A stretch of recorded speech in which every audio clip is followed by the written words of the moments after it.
Welcome to the LSU Sports Insider, brought to you by the journalists at The Advocate, NOLA.com, and Times-Picayune.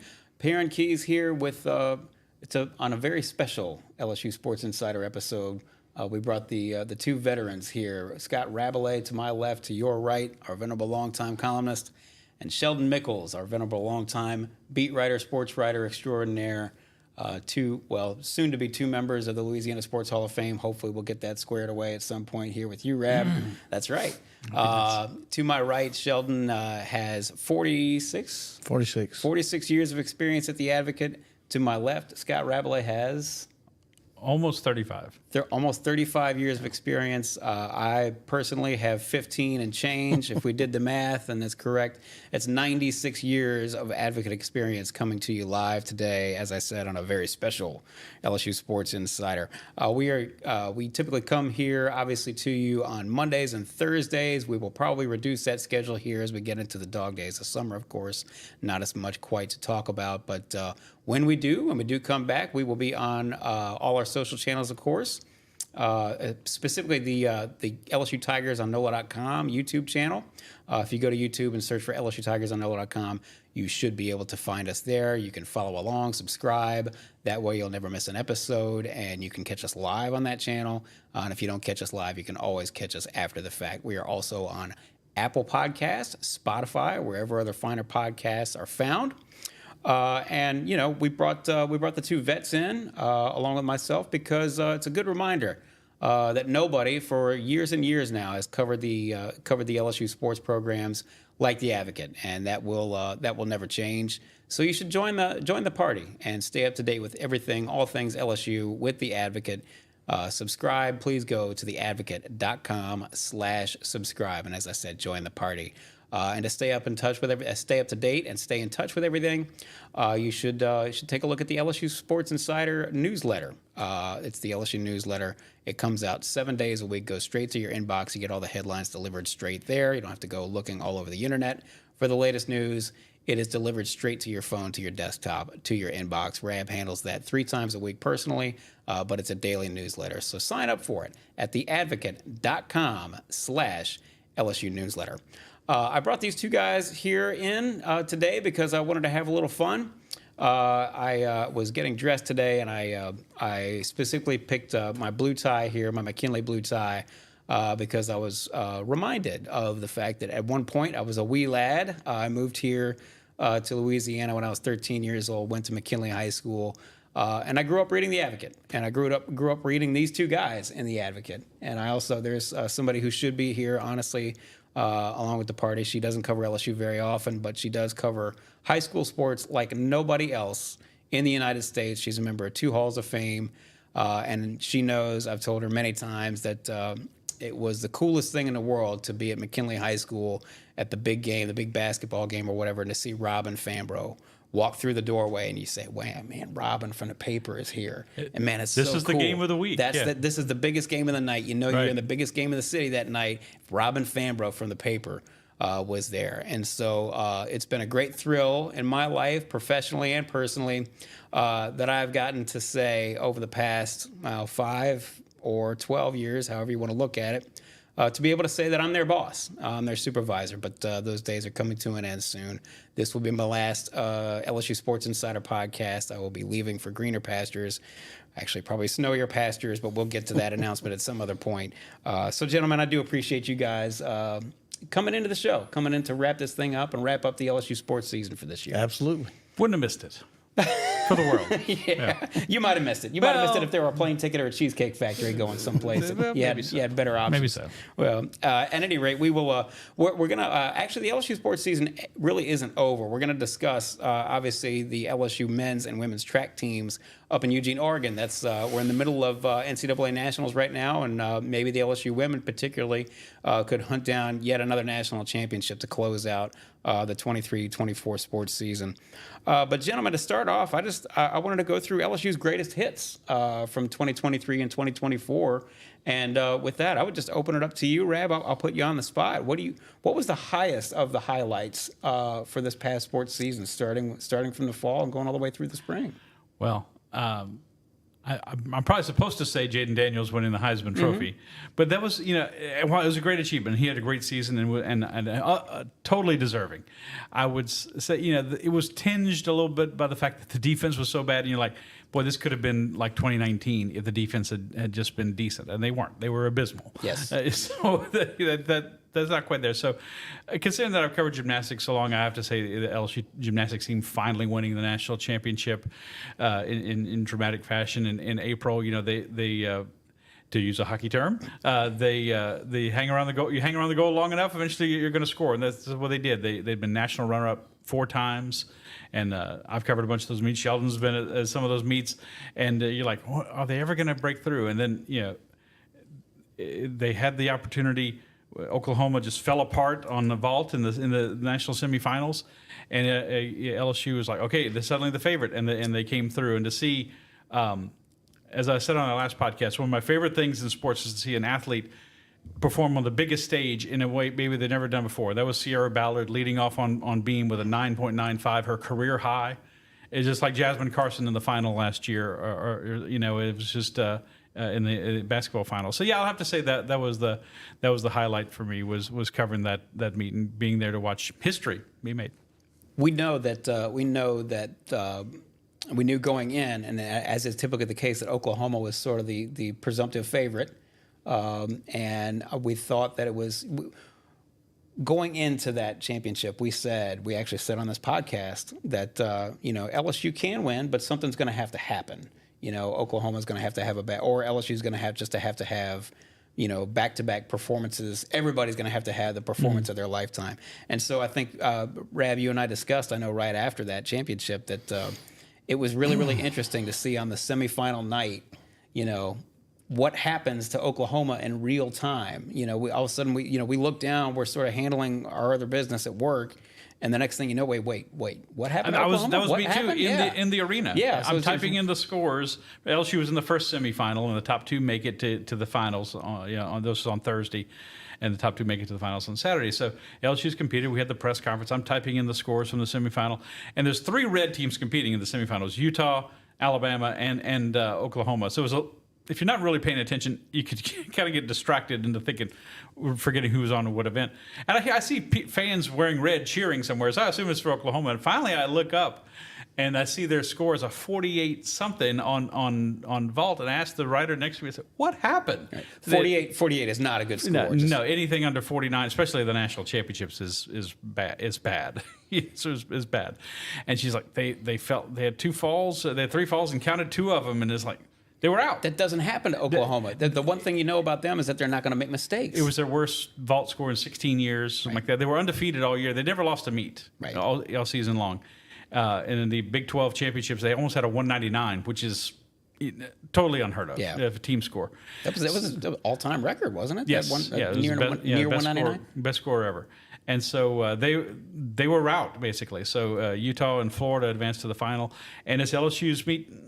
Not necessarily their meet to lose, because Florida and Utah especially were really good teams, but they had to perform in the clutch, and they did. And that's the thing. You can have the best team. That's what a tournament's like, and that's we see it all the time in the NFL or in Major League Baseball. And then we're going to see it in the college football playoff probably. Not the best team doesn't always win, and LSU was very close to being the best team, but they were when it counted, and that means a lot. That means a lot. Hey, look, the championship counts no matter how you slice it. Right. And they brought it home. And let's do it like the Premier League, where you just count the whole regular season and that's it. It's not nearly as fun. No. And that way we don't get to print up Advocate Championship posters and have the athletes parade them all around there on the floor, which was obviously a thrill.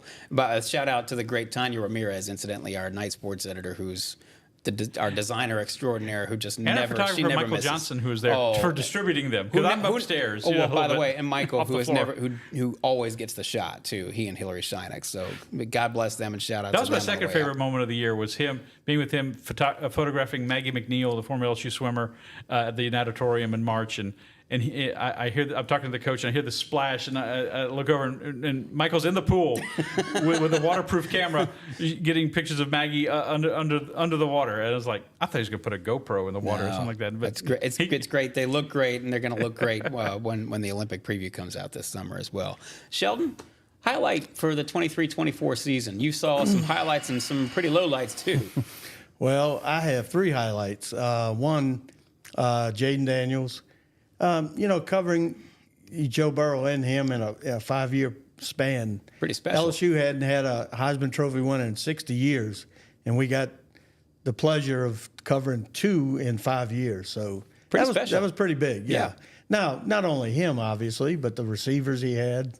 They didn't have quite the running back, obviously, that Joe Burrow had when Clyde Edwards-Helaire, and that kind of took away from it a little bit.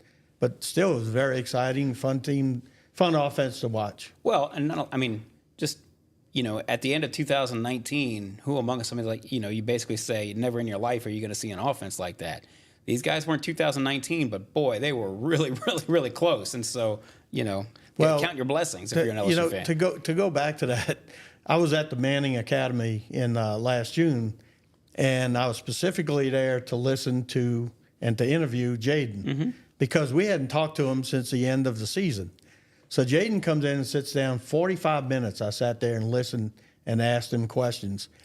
And at one point, I asked him a question I said, does this offense, is it going to kind of be, and I didn't say it's going to be the same as 19, but, can you do some of the things that they did in 19? And the point of my question was that Joe Burrow famously said at the same site. That's right. That we're going to score 50, 60 points a game. And that was my point. It's kind of tongue-in-cheek. Well, a national writer from ESPN was there and wrote it that's, some reporter wanted to know if they're going to be as good as the 19 team. That wasn't the point of my question. Right. He took it the wrong way. But anyway, Jayden answered the question. And he's very comfortable. He's very at ease with the people that were around him. People would come, people would go, and I stayed there the whole time. And you could tell how this guy was just focused on what he had to do, and started talking to him about the beginning of the season. Getting revenge for that loss against Florida State, and it was all about the team, and you could tell that this guy was on a mission, and he wound up showing it. Just poised too. And that's what you saw on the field too. It just seemed like he was never troubled, never rattled, never nervous or out of even the Florida State game. I think the stats wasn't terrible, and he threw very few interceptions in 2 seasons. Right. The year before he kind of had a bad game at Auburn, but they won the game. He had a terrible game against Tennessee, and people were down on him. And he just never, he never gave up. Never, last year it seemed like it kind of steeled his, resolve to, be a better quarterback and have a better team playing with. I guess my other 2 would be obviously seeing Jay Clark win a national championship, because I covered, like Scott said, covered a lot of the national championships, including Dee Bro, who's one of my favorite coaches of all time that I've covered. Watching her just get, gutted every time they had a mistake. You could tell how much it meant to her to win a national championship. They had a lot of Oklahoma moments in the national semifinals. Where they themselves screwed up when they had a chance. Right. And you could tell how much it hurt her to not have that one thing, and for LSU to finally do it and have her there was kind of special. Not kind of, it was special. It was very special. And then my third thing would be, Matt McMahon and the basketball team going 9-9 in the SEC. When a lot of people were still thinking, hey, this is a 2-win team, from the year before. They're going to be terrible. They're going to do this. They're going to be doing that. They're going to do this. They're going to do that. Matt McMahon has put the foundation in place. Not saying they're going to win 14 games next year. I'm not saying they're going to win 10. I'm saying that he's getting this program the way he wants it, and he had to build it from scratch. And it took him a whole year to kind of get comfortable, and I don't think comfortable may be the right word, because he knows what he's doing. He knows what he wants to do. He just needed time to get it done. And I think last year was a big step forward, and I think they're gonna do some good things again this year. He's got some really good players coming in. He is a developmental coach, and that's the big word he uses all the time.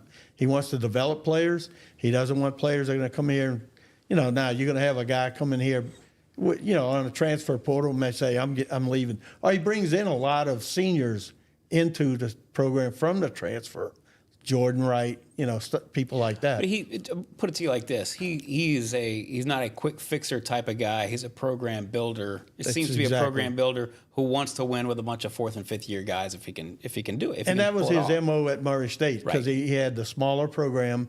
He was there for 7 or 8 years as assistant coach. Then he was there for 7 years as a head coach. So that was the only model he knew. Right. Wasn't getting these 5 stars into Murray State.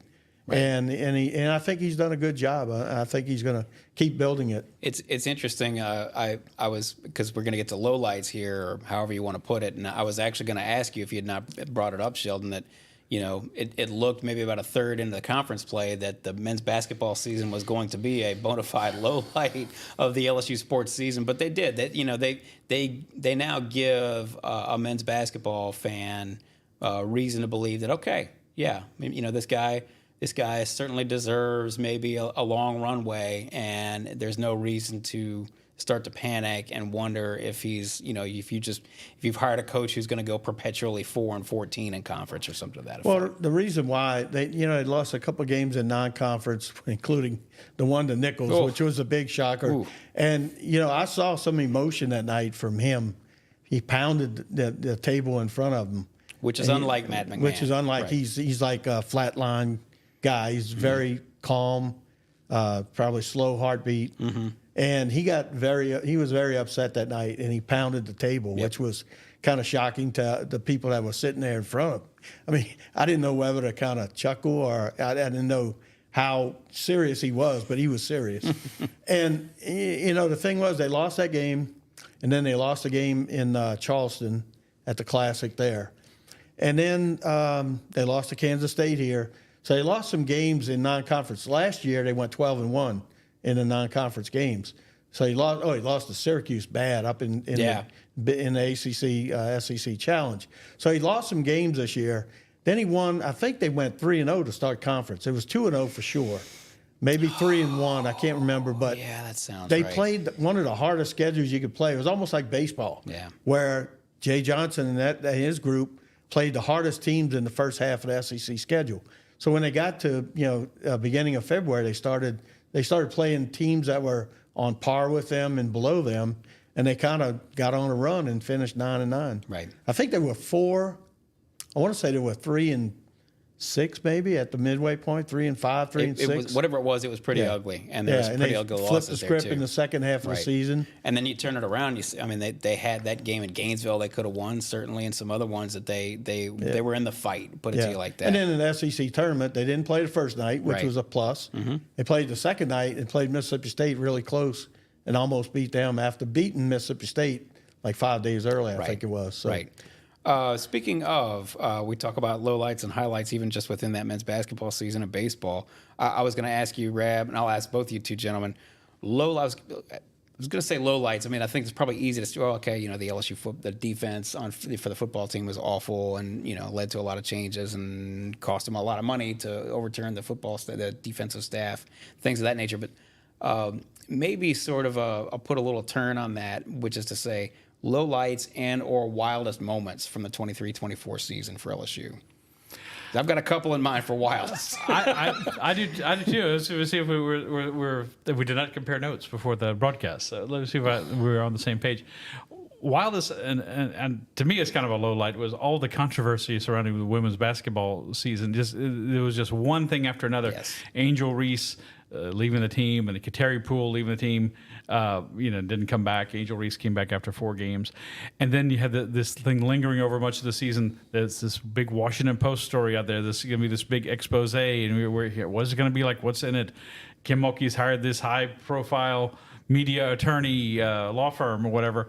The story comes out. Remember the day we were going to the story came out on the Washington Post website. We're in Albany, right? We were in Albany for the regional semifinal against UCLA, and I'm driving to the arena, and Reed Darcy, our beat writer, is reading it on his phone. Just trying to, he's just getting through. I said, there's not a whole lot here. It was a well-written story, but again, I don't want to speak for you, Rab, but who is Kim Mulkey? Well, we think that she's a brilliant coach, a great coach, but very, very driven and not for everybody. And as such, because she's so competitive, she can be downright mean and controlling, and she's not for everybody. Right. That's what we thought going into this story, and that's what I thought coming out of the story. It was not the bombshell that she was evidently fearing it might be. So that happens. The game goes on, and then she starts talking about this story in the L.A. Times. Yeah.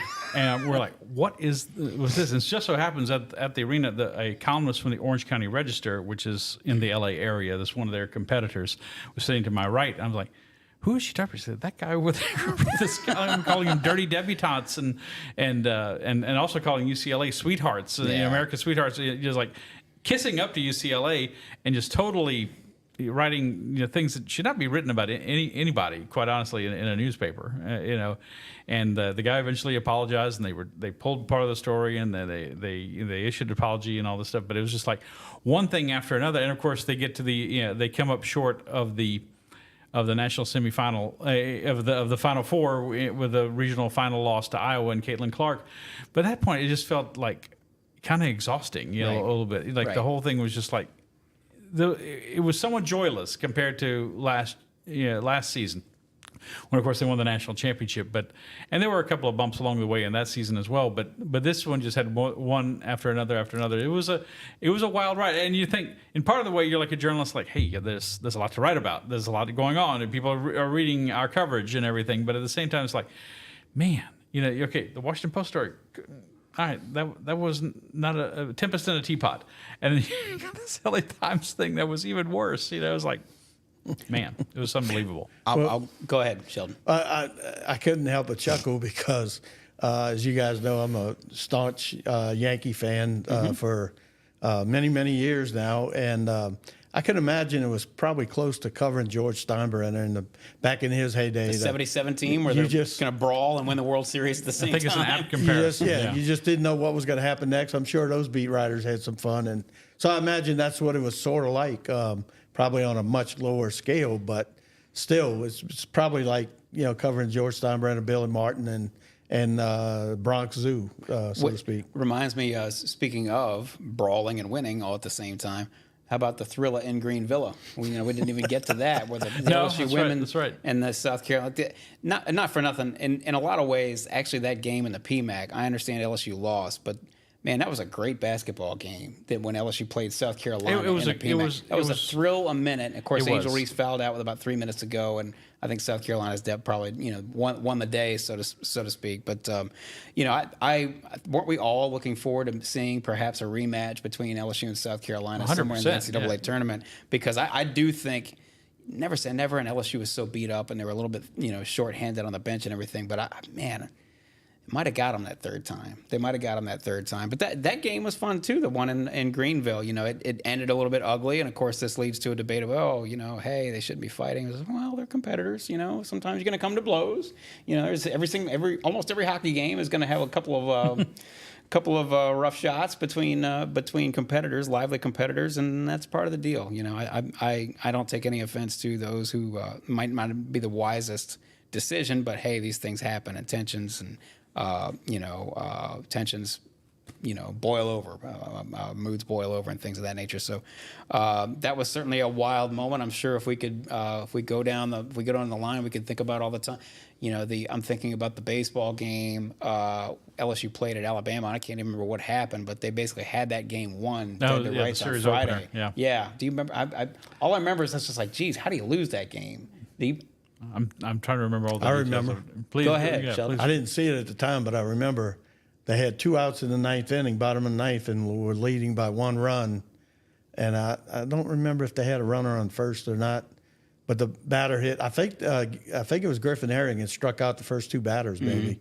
Well, the guy hit a tapper right in front of the mound. Oh, I think it was Hayden Travinsky came out firing. It was Milazzo, because it was your best defensive catcher. Yeah, and he came out firing, and he kind of went a little wild, and they got on base, and then they got another hit, and then won it. That's a game you win 99 times out of 100. That's the one. That's the one. Because that's your best defensive player who makes that play, and he airmails it to first. You wind up. You don't. It was bad at the time, but you kick yourself at the end of the season, because that game they would have swept Alabama.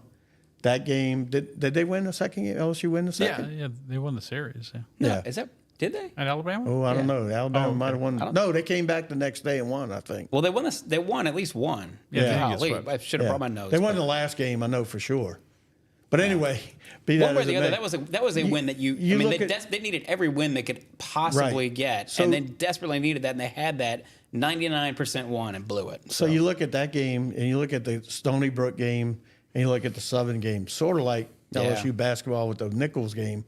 They win those 3 games. They were hosting here last weekend. Right. They wouldn't have been on the road. So And despite all of that, again, in some ways similar to the men's basketball season, where it's just like, man, this thing looks hopelessly lost when they're 3-12, and when the baseball team is 3-12 to start conference play, and then here I understand that's not, going to a regional and losing a regional on the road is not the standard at LSU, but by the same token, number one, surprised that they made it that far. If somebody would have told you that a month ago that they were going to, have a chance, be 2 outs away from going to the Super Regionals. And by the way, playing the Super Regionals at home, every LSU fan in the world would have taken that. And so, so credit to them for making a run and not giving up. Credit to Jay Johnson for keeping that team together and not, sort of checking out, for lack of a better way to put it, and putting the run together. And as it were, they lost to Tennessee and North Carolina, who may, when it's all said and done, may wind up looking like the best 2 teams in the nation. Certainly in the conversation for the Wouldn't best 2 be a teams shock in if the they're in nation. the final. Right. Lost to Win Tennessee in each the SEC final, lost to North Carolina in the Chapel Hill Regional Final. Both by one and run. you were just that close to hosting West Virginia in the Supers, which means you're going to be a favorite, which means you're going to all of a sudden one play here, one throw there, next thing you know, you're in Omaha.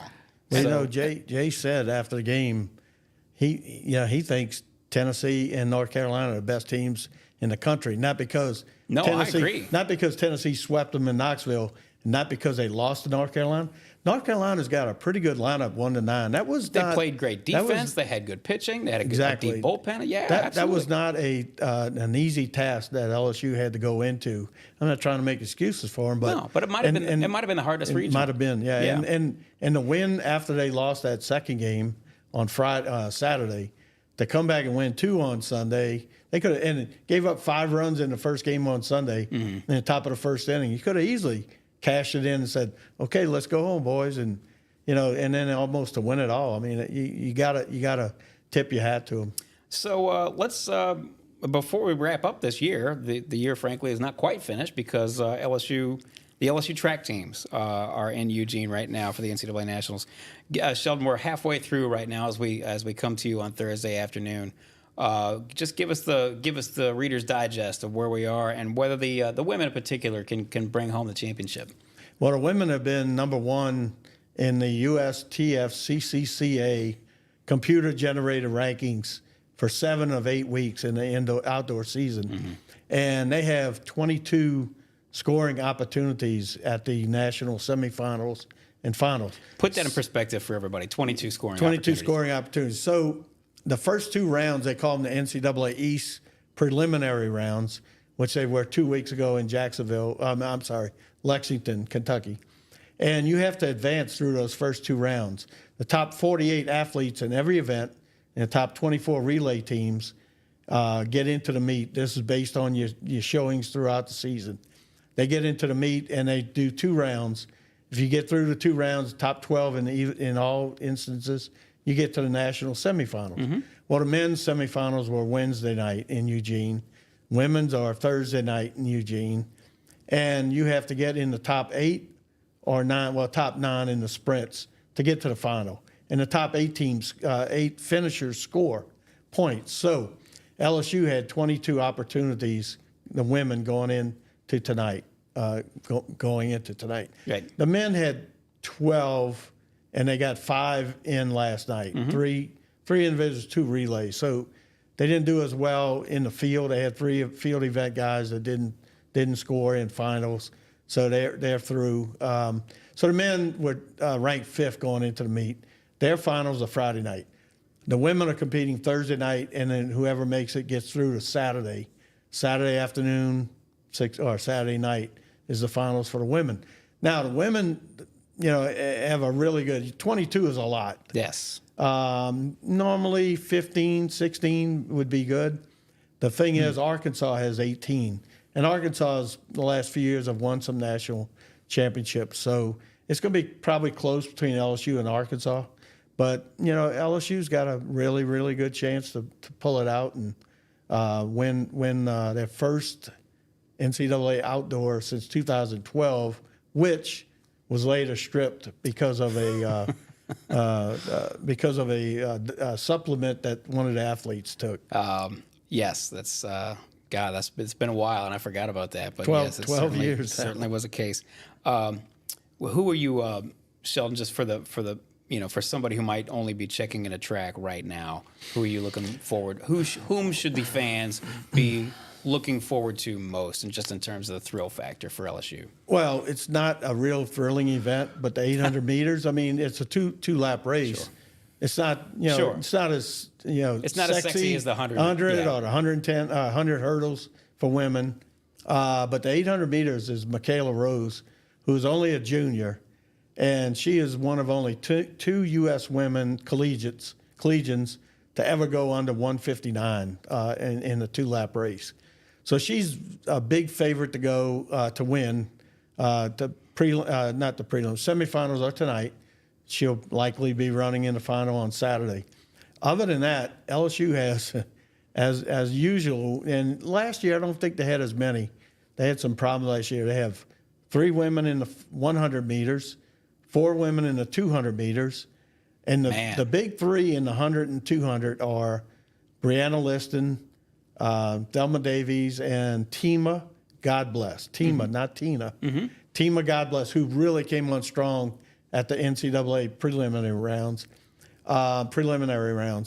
And those, they threat to score in the 100 and 200. They're all in the 4x100 relay, which is another good event for them. They have two young ladies in the 100 hurdles, 2 in the 400 hurdles. So they're set up pretty good from It's a lot of chance to score points. 100, 200. They got a good entry in the 400. So they 100, 200, 400, 800, 100 hurdles, 400 hurdles. They got lots of scoring opportunities there. So let me because Sheldon, you've been covering track for the LSU track for the Advocate since 1661. You've seen so many of these great athletes come through, but particularly with respect to the 2024 Paris Olympics, and we don't know because, as we discussed many times, you know, you've got to get the job done at trials, or you're not going. Doesn't matter how good you are. But let's just say that all the favorites make it through. Which LSU athlete are you looking forward to most? Performing in Paris? Current team?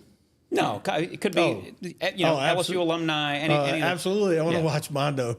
I mean, it's just fun, fun to watch him. I mean, we've watched him at the Olympic trials a couple of years ago. We watched him at the Olympics. Watched him at the World Championships the next year. He's won so many gold medals that he's got more gold than Tommy White and. A lot more gold than Tommy White. Good line. That's a good line. But I'm not knocking Tommy White at all. I wouldn't mess with Tommy White. But he's fun to watch, and he's going to be around for a long time unless injuries get to him. But I mean, he's 23 years old. He's got the world in his hands right now. Yeah. He could be competing at 28, 24, 28, 32, maybe 36 Olympics. World record holder at 23 years old. He's just going to continue to quite literally raise the bar just a little bit. I think he's broken the world record 8 times. Eight times. Which is just amazing. Mondo Duplantis from Lafayette, Louisiana. Obviously had the 1 year at LSU. We're going to get to Sha'Carri. That's my personal favorite. But we've talked before about how you don't think about it, but once you do, it makes all the sense in the world. You can make a pretty strong argument that as a pole vaulter, you have to have the widest array of skills. Meaning, like your lower bodies, you got to have strong lower body, you got to have strong upper body, you got to have strong core. You've got to have great hand-eye coordination. You got to have balance. You got to have flexibility. You got to do all that stuff, all while you're speed. His dad and his brother Andreas said right. His speed is one of his greatest assets. Yeah. I watched LSU's had a history of good men's pole vaulters, including Mondo's dad and his brother Andreas. And the thing I've noticed, and heck, I don't even know Greg's in the top 10 in school history anymore, but he was a very good vaulter in the early 80s.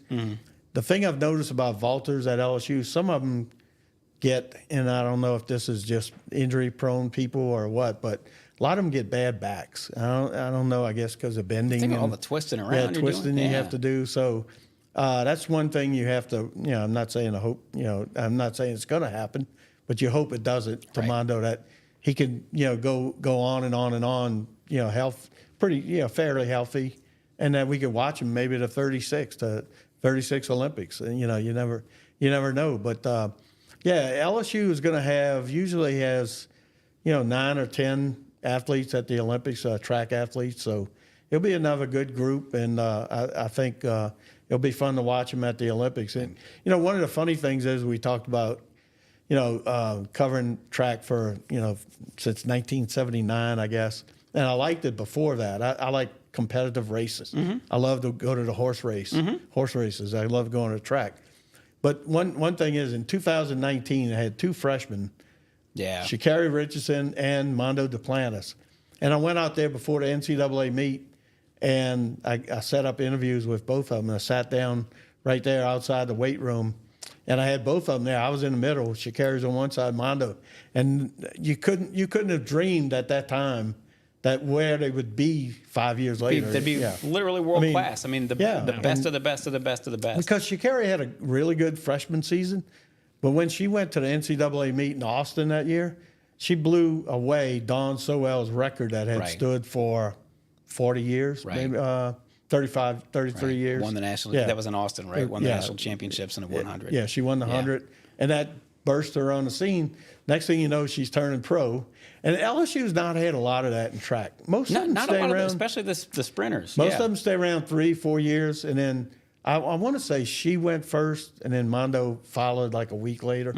But we knew Mondo was gone. Right. I mean, we already knew he was. we were lucky to world-class. see him here one year in Right. the LSU uniform, Right. to watch him compete in an LSU uniform. And, the one thing I hate for the kid is that people always bring up the Sweden thing. Yeah. Why isn't he competing for the USA? Well, there's a lot of factors go into it. But the easiest one is, money. Yeah. Training in Sweden almost year-round. He doesn't have to go through trials. If he was competing for the U.S., he would have to go to the Olympic trials and get up there. And pole vault is a crazy event. You snap a pole on your third attempt at a height, and you don't make the team. We saw it.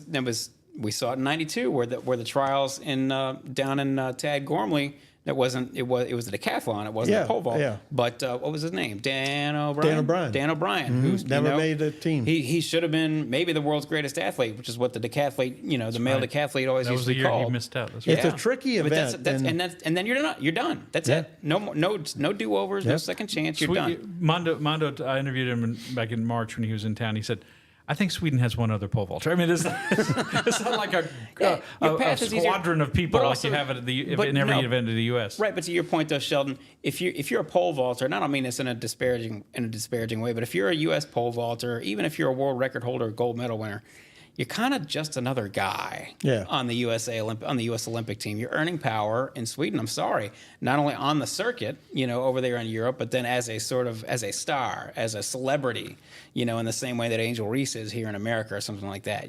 Mondo is kind of a favorite son over there, and there's only so many great Swedish Olympic summer athletes. And I told Scott this. His grandparents live there, so he's close to his grandparents. He's a rock star there. Yeah, exactly. Todd Lane, who's an assistant coach at LSU, told me, why would this guy want to compete in anywhere else than Sweden? Because it's not like, hey, I want to compete for Sweden. I'm going to become a Swedish citizen. There's ties there. Right. His mother and Swedish. His grandparents are there. But he's a rock star there, and he can't go anywhere without people. It's almost like the Beatles. And probably I'm exaggerating a little bit there, but that and the fact that he can train there and the Diamond League is there almost all summer long. Right. He doesn't have to keep going back and forth to the U.S. There's only one Diamond League meet in the United States. It's at the Prefontaine meet. Right. And so it makes a lot of sense. I know people are disappointed, but the guy wore LSU colors, for 1 year. And he's still a Lafayette guy. And there's nothing to be ashamed of. Yeah, and he is very, very polite, when you talk to him and stuff. Right. He was raised the right way, obviously, and so you hope he does well, even if it is Sweden. But the final point I'm going to make about that is we talked about pole vaulters in the U.S. Scott asked me this a month ago, who was the last guy to beat him? And I probably couldn't find it, think about it real quick. But in 2019, his only NCAA outdoor meet was in Austin, Texas, where Sha'Carri had her big breakout. Mondo was competing against a guy named Chris Nielsen, who was at the time, I think he was at North Dakota State or South Dakota State. And he's U.S.'s best, the U.S.'s best hope for a medal. I think he should be.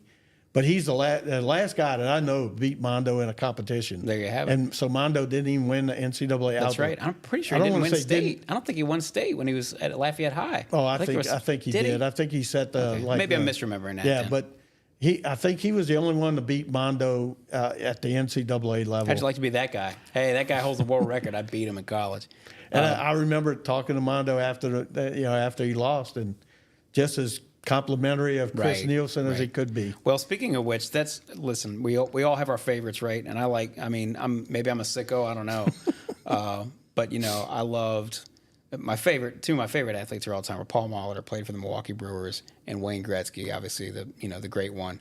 And they were, they always said all the right things and all that. But some of my other favorite athletes, Deion Sanders, Ricky Henderson, folks like that who are going to tell you about it and then do it and then tell you how well they did it against you and say, stuff like that. So the only reason I bring that up is because of Sha'Carri. Sha'Carri will forever have my heart. First of all, for a couple of reasons. Number one, Sheldon, both of you gentlemen being, longtime track fans. You remember in '88, I personally, the memory that I have of '88, of course, is Ben Johnson and Carl Lewis. But let's not forget on the women's side, FloJo set the world record at the trials, 10.49 in Indianapolis. And FloJo always did it with a flair. She had the nails. She had the one long legging with the one short. She had the hair going, and she looked like a model and the whole bit. I mean, Sha'Carri, to me, is FloJo. And where Sha'Carri always, she had my heart anyway, and I'm probably saying too much, but where she had my heart, frankly, was, at her lowest point. She popped positive, at the 21 Olympic trials. And guys, both of you, how many times, speaking of, still a hero of mine, even though he shouldn't be, Ben Johnson, guy's big as a house. He's got a whole pharmacy running through his veins. And immediately his camp said, well, I think somebody dropped something in his beer. He had a couple of beers post-race, and they must have dropped something in his beer. Or somebody else pops positive, and I had a bad sandwich. I was eating tainted meat or something like that, or it was my cold medication. And I didn't know that. Sha'Carri got popped. She smoked marijuana, and she said, "Yeah, I did it. I did it. I was trying to cope with a loss in the family, a death in the family, and I did it, and I shouldn't have done it." She then got beat, in a couple professional races after that, and immediately post race, she said, "Yes, they beat me on this day. It was not as good. I'm going to come back and we'll be better." And don't we all love a comeback story in the United States, incidentally? And so here she is. Now she's a world champion. She wins the 100 meters at Worlds. And like I say, don't we love in Louisiana somebody who does it with a flair? She's going to tell you about it. She's going to be loud. She's going to be brash. She's going to run out there with freaking orange hair or blue hair or whatever it is she's got going on that day. And I love her. I hope she does great. I hope she beats Shelly-Ann Fraser-Price and all the other, the great Jamaican stars and the other U.S. competitors. And just, wherever I am on that night, I will be looking with eyes completely glued to that thing from start to finish. I can't wait to see it. Well, as Mondo is a huge favorite to win the pole vault, there's probably not going to be a more prohibitive favorite in Paris, yes, in any event than Mondo Duplantis, other than like the U.S. women's basketball team or the gymnastics team. Well, maybe Simone Biles, even more than Simone Biles, because of what happened to Simone in Tokyo. If she wins, she will be the star of the Olympics. She will, but I don't think she goes in as like everybody. Are we sure she's going to win everything? Right. What's going to happen? No, she's not a lock to win either. No. She'll be a favorite. But Sha'Carri is her signature event is the 100-meter dash. That's where she was the world champion, and that is a tough field. Sheldon could tell you better than I that she's one of the best in the world, no question, but we're talking fractions of a second. And as Carl Lewis himself used to say, you false start, if you get off to a bad start in the 100 meters, you've got 100 meters to be pissed because there's nothing you can do about it. The margin of error is just so thin. And as we say, going back to the Olympic trials, if you wake up with the flu that day and it's your day to compete, sorry, kid, you're not going to the Olympics. That's just the way it is. Same as once you get there, even if you make it through all the heats or something, you stumble or whatever it is. I mean, we saw it, God bless her, we saw it with Lolo, in the final hurdle. Or is it second to last hurdle? Second to last. Second to last. I mean, had the gold medal in her hand. So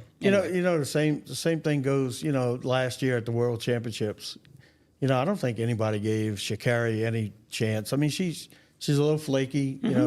I don't think anybody gave her a chance to win that gold medal. The three Jamaicans, Shelley and Fraser Price, Sharika Jackson, like the last one. Sharika was the one I was thinking. I was trying to think of.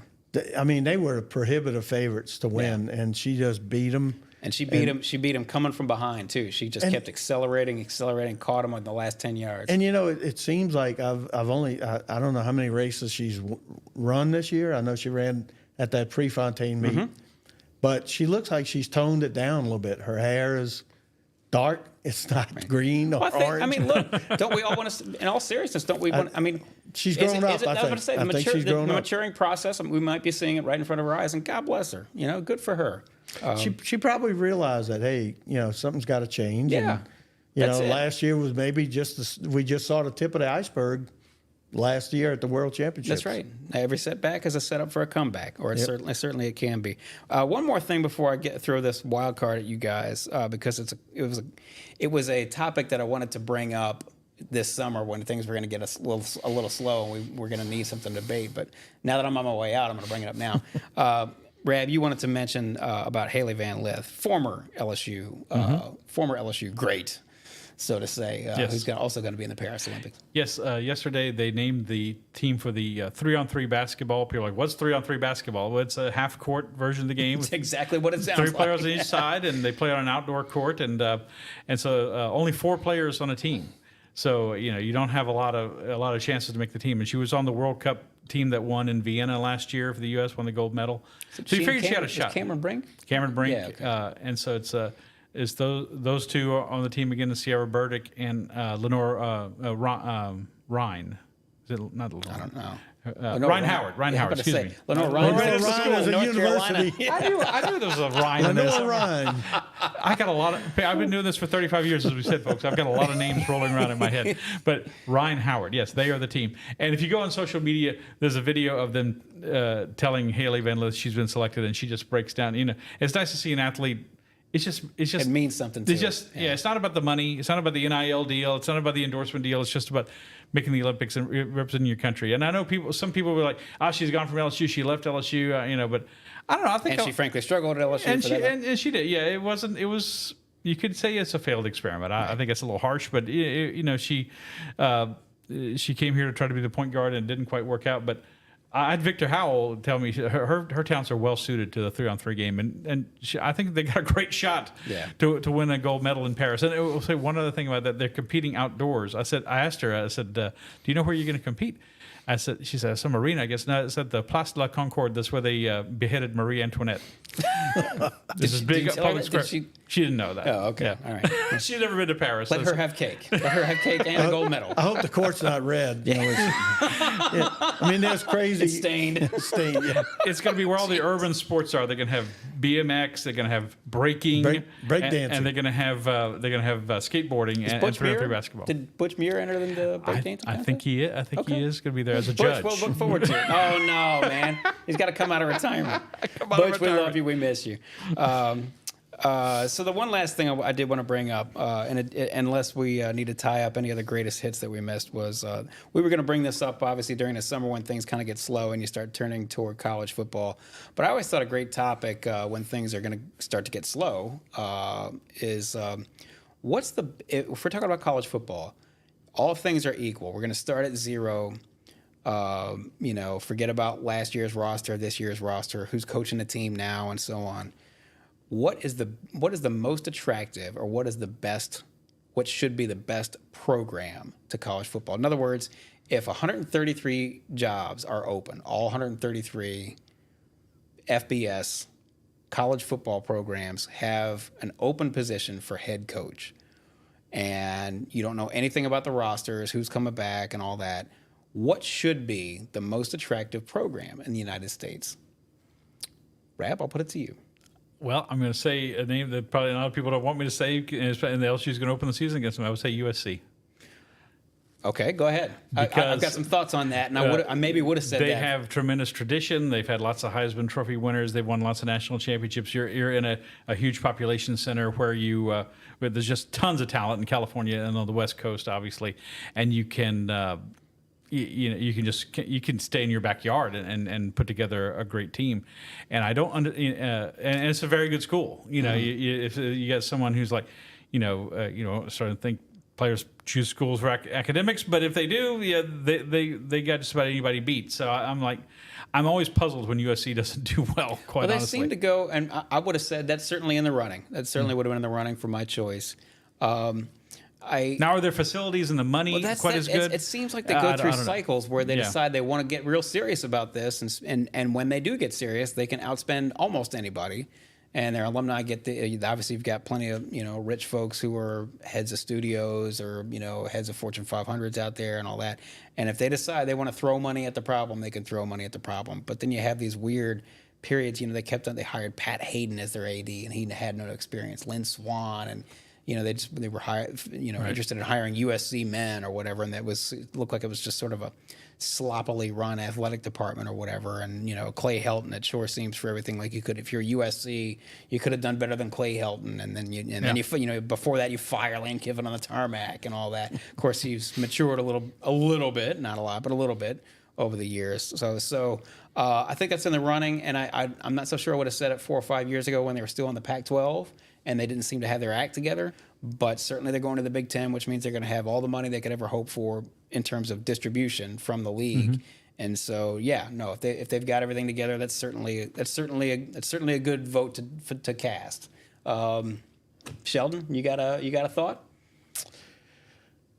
Well, I would think.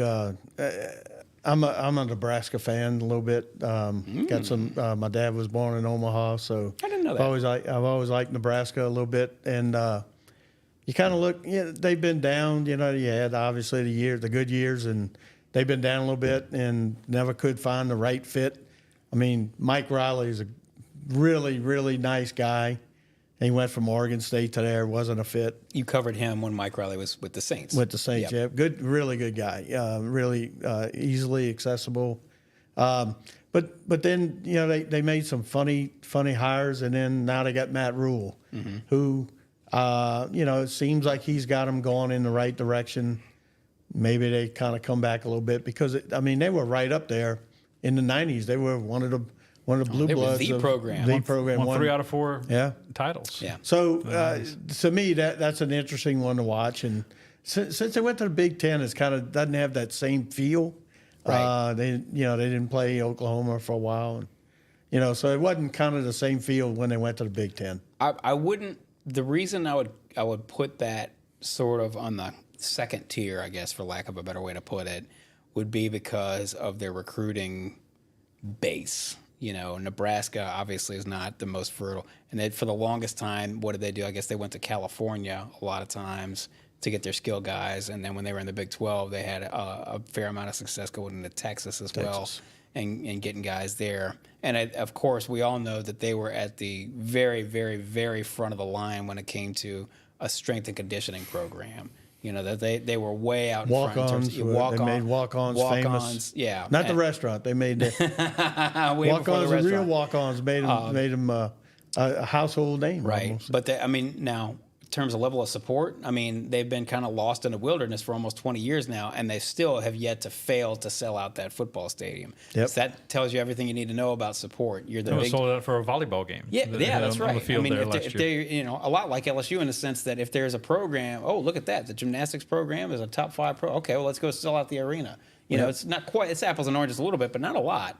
The support's going to be there, and Omaha's fairly large. You've got some people with some money there. I don't know how many Fortune 500s there are in the state of Nebraska, but it's got potential. Mutual of Omaha. And of course Warren Buffett. That's an easy one. Yeah.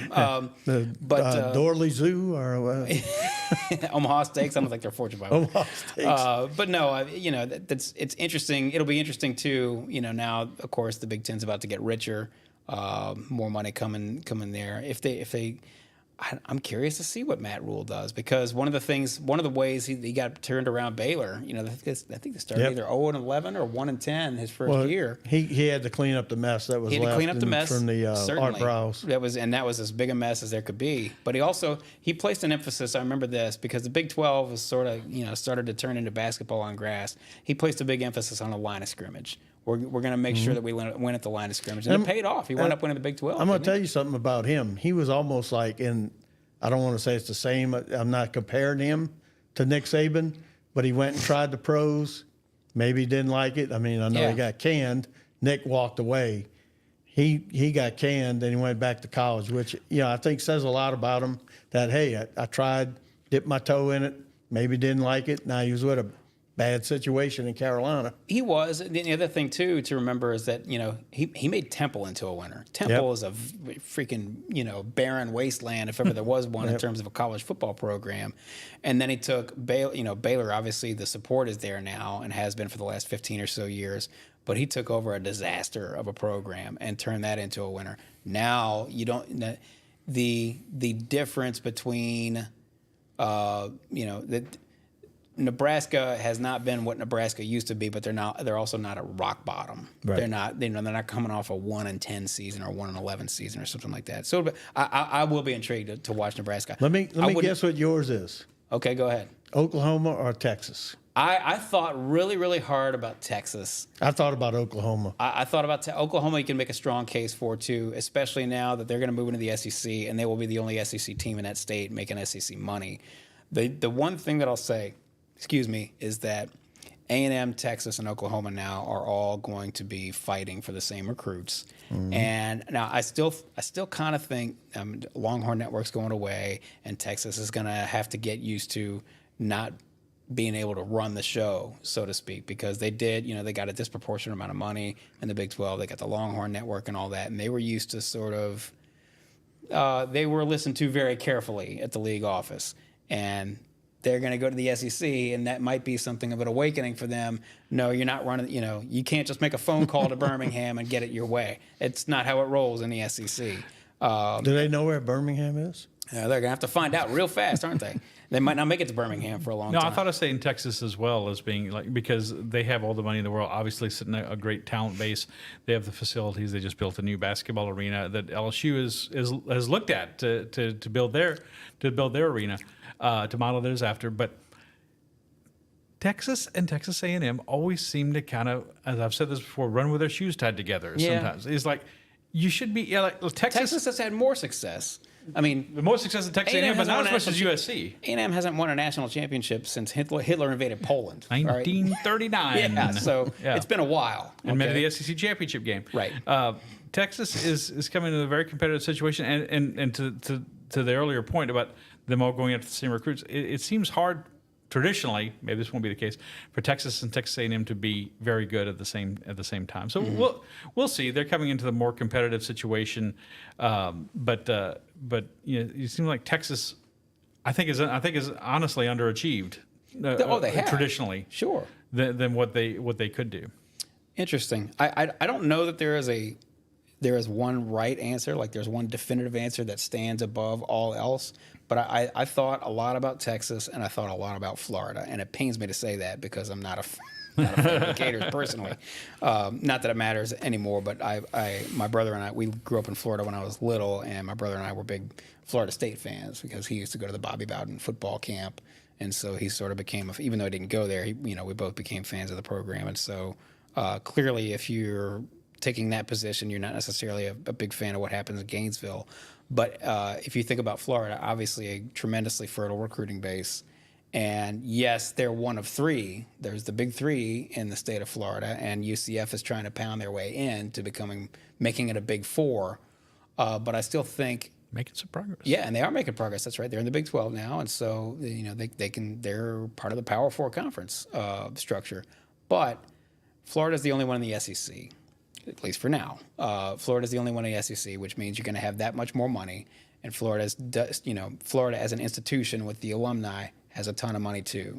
So the fact that you're the big dog in the SEC in that state, I think Now, of course, as soon as I say that, now I go back and I start thinking about Texas. Well, they're going to be in the SEC too. So it'll be interesting to see how well, as we go down the road, incidentally, how well those two programs do, given the fact that they should have every advantage, in terms of resources and recruiting and fan base and alumni and all that stuff. Yeah, Florida's just had back-to-back non-winning seasons since for the first time since 40s, the 40s. late 40s. And that's why I set it up as if all things are equal. That's right. If all things are equal, they should not be that bad. If we're starting from zero and you just say you're going to have to build your own roster, and no matter where you go, where do you want to go? To me, it would seem like Florida or Texas. But USC, that's a strong. I can listen to that argument because I think it makes a lot of sense, particularly with respect to them going into the Big Ten and getting that Big Ten money. So it's just a fun thing to think about. I don't know who else. You can make a case, I guess, maybe for Penn State, Ohio State.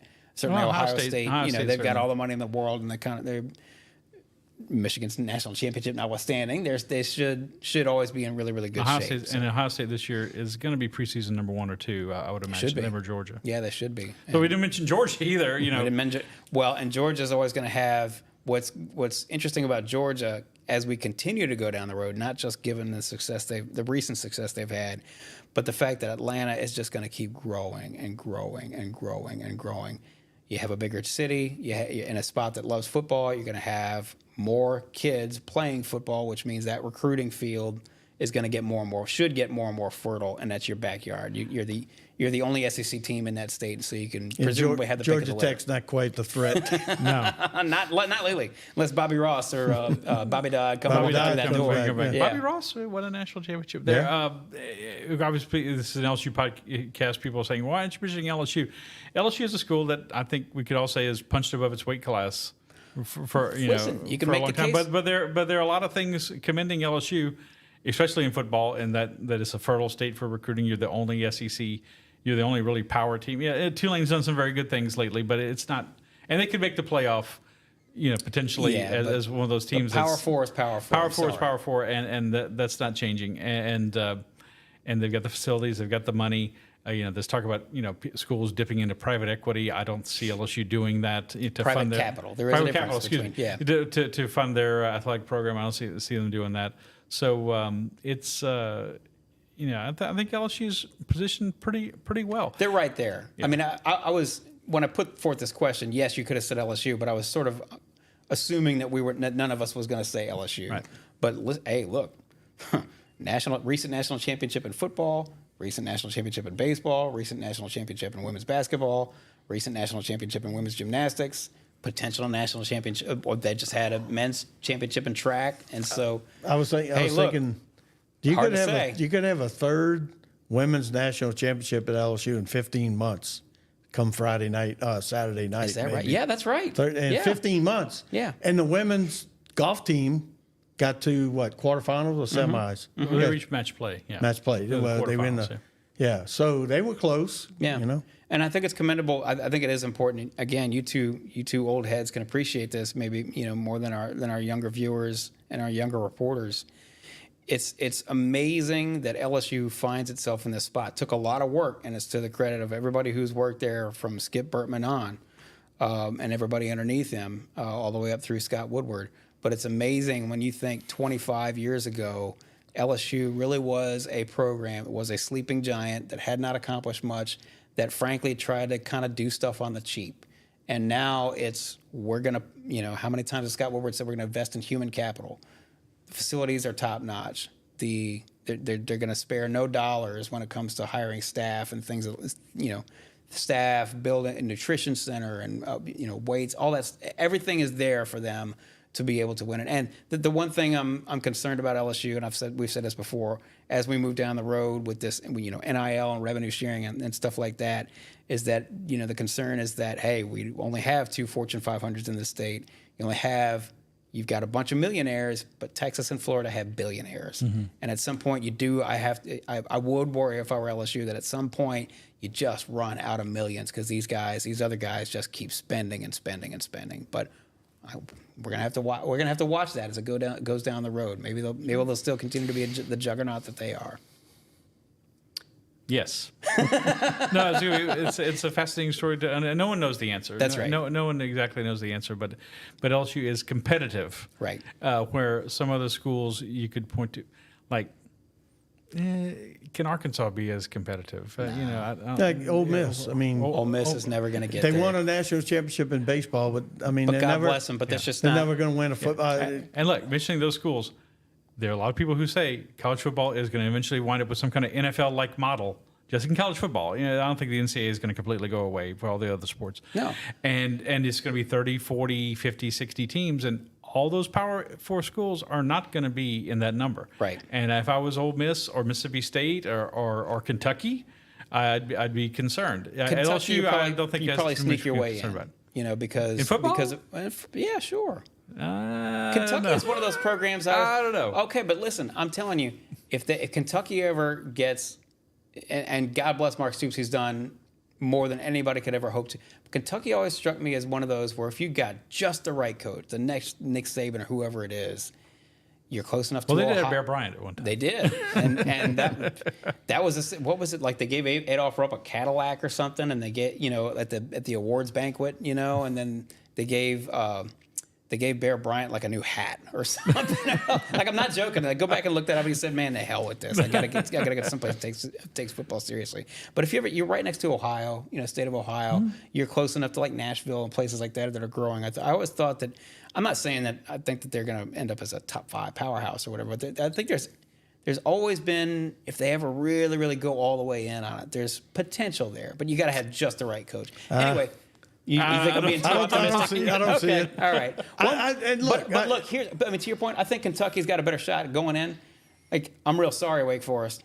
I'm real sorry, Boston College. Like those guys. Okay, you're gone. But Scott's the expert on here. How many teams in the SEC, counting Oklahoma and Texas now, can win a national football championship? half. You got 16 Texas, teams? Oklahoma.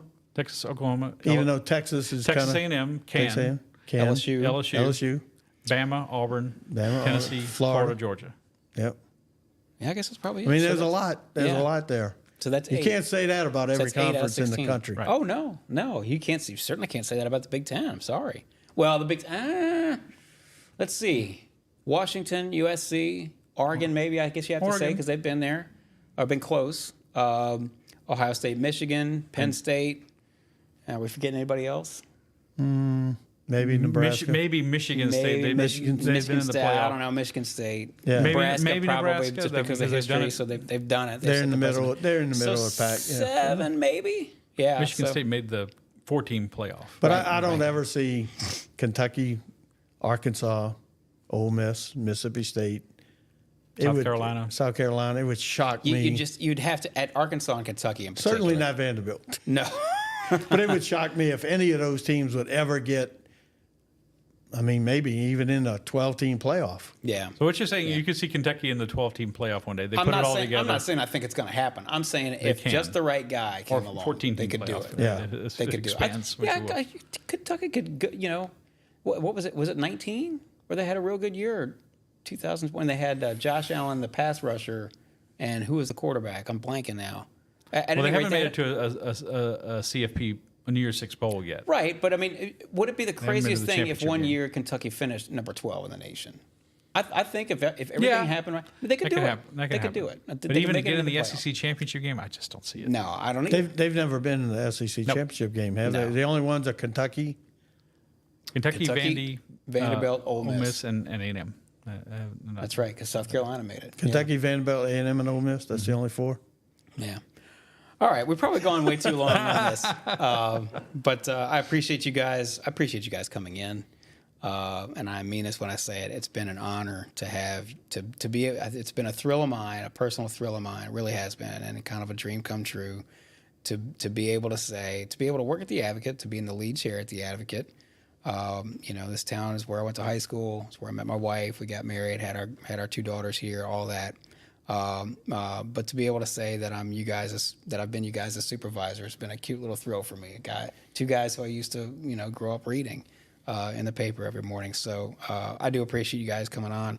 I also appreciate you guys always having gone the extra mile You know, when it would have been easier to just say, look, I got to tap out.